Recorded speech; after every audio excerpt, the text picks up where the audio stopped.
Ang oras po natin, 3 minuto na po.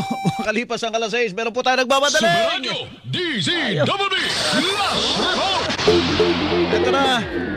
Ari-arian ng dalawang kongresista may freeze order na ayon kay Pangulong Bongbong Marcos. Mga sino kaya ito mga ito? Tuesday nyo, Nanay Tuesday. Kinumpirmahan ni Pangulong Ferdinand Marcos Jr. na may inilabas ng freeze order ang Court of Appeals laban kina Benguet Representative Eric Yap at kapatid nitong CIS Party List Representative Edvic Yap. Sa pinakabagong vlog na inilabas ngayong umaga, sinabi ni Pangulong Marcos na sakop ng freeze order ang mga accounts at ari-arian na magkapatid na mambabatas at ng Silver Wolves Construction Corporation at Skyyard Aviation Corporation kabilang ang bank account sa sasakyang panghimpapawid. Ayon sa Pangulo, may mahigit 16 na bilyong piso ang pumasok sa mga transaksyon ng Silver Wolves mula 2022 hanggang 2025 na karamihan ay may kaugnayan sa mga flood control projects ng DPWH. Sa kabuuan, sinabi ng Pangulo na mayroon ng 280 bank accounts ang na-freeze, 22 insurance policies, 3 securities accounts at 8 sasakyang panghimpapawid, kabilang ang mga aeroplano at helicopter na konektado sa Skyyard Aviation. Samantala, bukod dyan, mayroon na ring inaasahan na maipalalabas na warrant of arrest laban dito kay Sara Diskaya sa loob ng linggong ito. Sa pinakabagong vlog, sinabi ng Pangulo na dahil dito hindi na magtatagal ang pag-aresto laban kay Diskaya.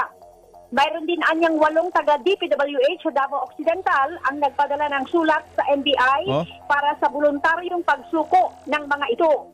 Ayon sa Pangulo, nagpapatuloy ang investigasyon at ang pagpapanagot sa mga taong sangkot sa pag-abuso sa kaban ng bayan at tinitiyak na ang pera ng bayan maibabalik sa kanila. Ako si Tuesday Saguniyo ng GMA Super Radio DZWB, dapat totoo. Sumaradyo, DZWB, Last Report! Ayun naman. Yan na, sige na. Sumaradyo, DZWB, Last Report! Aba, yun na nga ba ang sinasabi ko? Talagang mayroon tayong magandang papasko. Magkano kaya to? Yung singil daw sa kuryente na Meralco, bababa. Manny Vargas, magkano? Nasa mahigit 35 centavos kada kilowatt hour. Posible nang ibaba sa singil sa kuryente ngayong Disyembre ng Meralco. Batay na rin ito sa impormasyon na inaasang magiging opisyal mamaya sa pulong balitaan na tinatawag ng Meralco. Sa inisyal na impormasyong nakuha ng Super Radio DCWB, sa kabuuan ay bababa sa 13 pesos and 11 centavos kada kilowatt hour ang magiging singilin sa kuryente ngayong Disyembre, kumpara yan sa umiiral ngayon na 13 pesos and 47 centavos para sa buwan ng Nobyembre. Kung magtutuloy-tuloy itong anunsyo na ito na inaasahan mula sa Meralco, ay magkakaroon ng mahigit sa 70 piso na kabawasan sa kuryente o singil sa kuryente, gastusin sa kuryente ang bawat pamilya na kumukonsumo naman ng nasa 200 kilowatt hour. Inaantabayan na lamang sa loob ng ilang minuto ang pulong balitaan na isasagawa ng Meralco. Ako si Manny Vargas ng GMA Super Radio DCWB. Dapat po. Sumaradyo, DZWB, Last Report! Isa pang report, ilang matataas na kalibre ng armas isinuko sa PNP. Si Carl... Bago po natin ituloy ang ating talakayan, dyan lang po kayo, attorney. Huwag niyo po ibababa, mga kapuso. Meron lang po mahalagang ulat. Sumaradyo, DZWB, Last Report! Panukalang pambansang budget para sa 2026 inaprubahan na ng Senado. Flash report, hatid ni Nympha Ravelo. Nympha.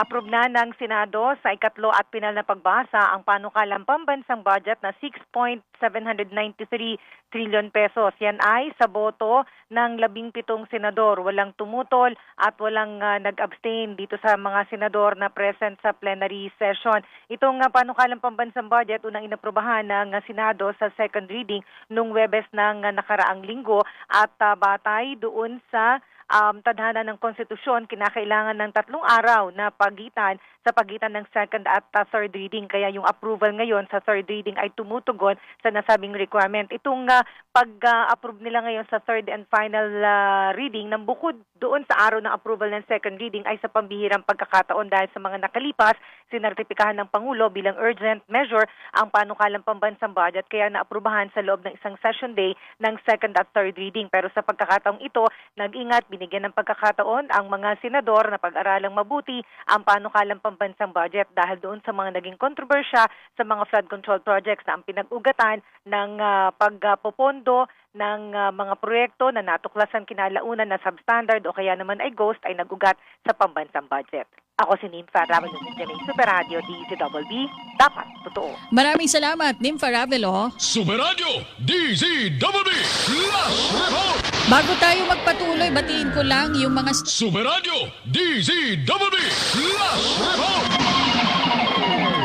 Sara Diskaya, nasa NBI headquarters na mga kapuso ngayon para mag-voluntary surrender. Batay po sa ulat ni John Consulta ng GMA Integrated News, ito ay matapos magbigay ng pahayag si Pangulong Bongbong Marcos na agad siyang ipaaresto sa oras na lumabas ang kanyang warrant of arrest kaugnay sa anomalya sa flood control project sa bansa. Antabayanan po ang iba pang detalye ng balitang yan sa ating istasyon at sa newscast mamaya. Super balita sa hapon, hatid ni Kay Morales. Super Radio DZBB Last Report. SOS. Super Radio DZBB Last Report. Let's report! Si Atong Wang at may 20 tao ang pinakakasuhan ng DOJ sa korte kaugnay sa mga nawawalang sabungero. Sam Nielsen, go! Inirekomenda na nga ng Department of Justice na masampahan ang mga kaso sa hukuman ng 25 na individual, kabilang na itong negosyante at gaming tycoon na si Charlie Atong Ang na isinasangkot sa kaso ng missing sabungeros. Ito yung pagkaramakitaan ng prima facie evidence o sapat na batayan ng prosecutors ang mga reklamong inihain laban sa mga ito. Sa isang pahayag, sinabi ng DOJ na naharap sa 10 counts ng kidnapping at homicide itong sina Ang at 25 pang mga individual na karamihan ay mga pulis. Bukod pa yan sa 16 naman na counts o bilang ng kidnapping with serious illegal detention na inirekomenda rin ng Justice Department na isang laban dito kina Ang at sa 10 pang individual. Samantala, binasura naman ng DOJ ang mga reklamo sa iba pang individual na hindi kasama naman sa nirekomendang kasuhan sa hukuman. Matatanda itong si Ang ang tinurong mastermind sa pagkawala ng mga nawawalang sabungero. Wala pang pahayag ang panig nitong si Ang, pero nauna nang nitong tinanggi ang mga akusasyon naman na inihain laban sa kanya. Yung mahigit na 20 yung ibang kakasuhan, Sam, mga pulisyon? Oo, kasama ka rin Wow. At ang mga binabanggit dito, karamihan, mga pulis. Wow. Pasweldo natin ang mga yan. Pasweldo, pa-uniforme. Yan, naku po, Diyos ko. Ewan ko, sige na. Ayan, ako rin Sam Nielsen ng GMA Radio DZBB. Dapat totoo. Super Radio DZBB Last Report. Mga pulis, ang ginamit ni Atong Ang. Ang Atong. Ano iniiling-iling mo dyan? Mukhang mali yung ginagawa niya. Bibigyan din kita ng palugit. 1 segundo para bumuha. Masaya at maaksyon ang bawat linggo ng Disyembre. Tumantugtugin yan, ha? FBJ sa GMA. Dadamayan ka sa bawat pagsubok. Pero nagawa niya yon para patunayan sa iyo na talagang mahal ka niya. Humingi ka na lang sa akin. Kakampi mo anuman ang problema. Napamahal ka na sa akin. Ngayon pa ba kita iiwan? Ganyan magmahal ang isang Caridad Sanchez. Hindi tayo dapat mawala ng pag-asa. Umiibig ka na rin sa kanya. Panoorin ang kanyang mga pelikula sa Viva Cinema Presents.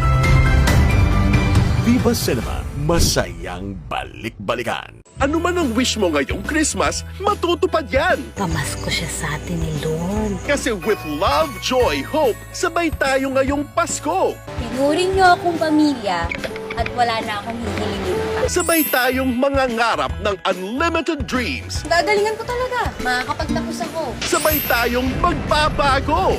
Dito ako nakakaramdam ng importance, ng value. At sabay tayong magbabahagi ng pagmamahal. Ang totoong ganda daw po nanggagaling sa mabuting puso.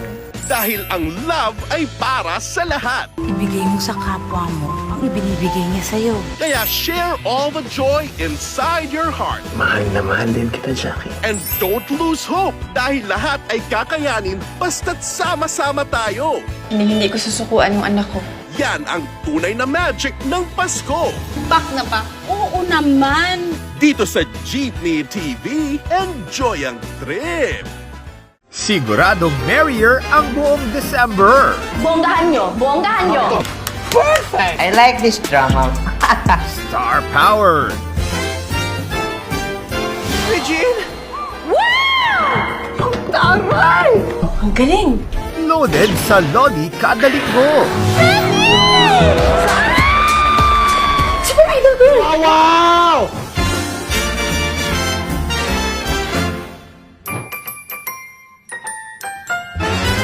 Dito lang sa PBO. Mega ganda ng ating samahan. Kaya sa Mega Manila, GMA Radio Stations ang number 1 AM station, Super Radio, DZBB, at number 1 FM station, Barangay LS 97.1. Maraming salamat mga kapuso.